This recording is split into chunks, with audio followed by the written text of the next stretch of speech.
سرکار غریب نواز رضی اللہ تعالیٰ عنہ کا آخری وقت تھا. پہلی رجب سے آپ اپنے اس حجرے میں بند ہو گئے جس میں آج آپ آرام فرمائیں. جہاں پر آپ کی قبر ہے یہی آپ کا گھر تھا, یہی آپ کی جھونپڑی تھی جس پر گنبد بنا ہے. یہ حجرے کے دروازے آپ نے بند کر لیے. پہلی رجب کو جو گئے, دوسری میں باہر نہیں, تیسری میں باہر نہیں, چوتھی میں نہیں, پانچویں میں نہیں, 6 رجب تک دروازہ نہیں کھلا. نہ کوئی پانی باہر سے گیا ہے, نہ کوئی کھانا باہر سے گیا ہے. مریدین انتظار میں تھے کہ شیخ اب نکلیں گے کہ اب تب نکلیں گے. 6 رجب تک ذکر اللہ کی آواز آتی تھی جو سرکار غریب نواز رضی اللہ تعالیٰ عنہ کا خاص ذکر تھا. لیکن اچانک 6 رجب المرجب کی دوپہر کے وقت, ظہر کا وقت تھا, ذکر کی آواز بند ہو گئی.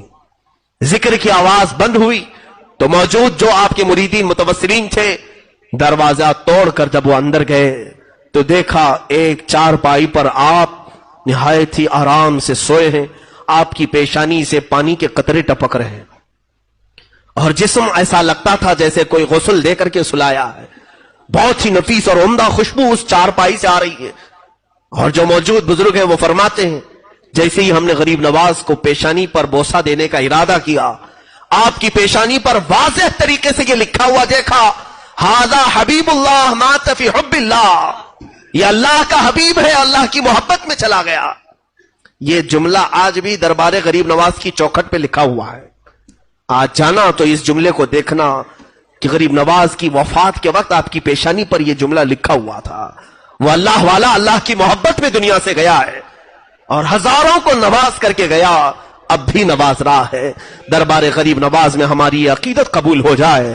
مولا ہم اجمیر پہنچ نہ سکے, اس غریب نواز کے دربار تک ہم غریبوں کی آہیں پہنچا دے, ہمارے سوالات وہاں تک پہنچا دے.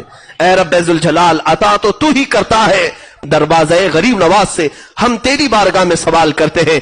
آج تیرے اس معین الدین حسن چشتی کا یوم وصال ہے, ان کی شب ششم ہے. مولا اس شب کی برکت سے ہم سب کے دلوں کی اندھیریوں کو دور فرما دے. عزیزان گرامی, معین الدین حسن چشتی رضی اللہ تعالیٰ عنہ کی ولادت باسعادت کے بعد ان کے والد ان کی اہلیہ سے, اپنی اہلیہ سے کہتے ہیں, ام الورا سے, بچے کا نام کیا رکھنا چاہیے؟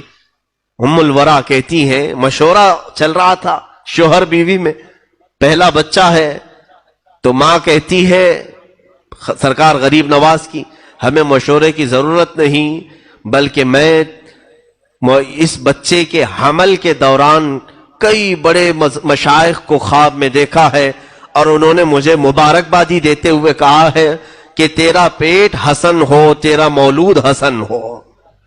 حسن کا مطلب ہوتا ہے خوبصورت, جمال والا. تو یہ مشائخ نے میرے حمل کے دوران مجھے رات میں کئی ایسی خوشخبریاں سنائی تھی کہ تیرا پیٹ, تیرا شکم حسن ہو اور تجھ سے پیدا ہونے والا حسن ہو. حسن کا مطلب خوبصورتی. تو کیوں نہ ہم ان مشائخ کی اسی بشارت پر بچے کا نام حسن رکھتے ہیں.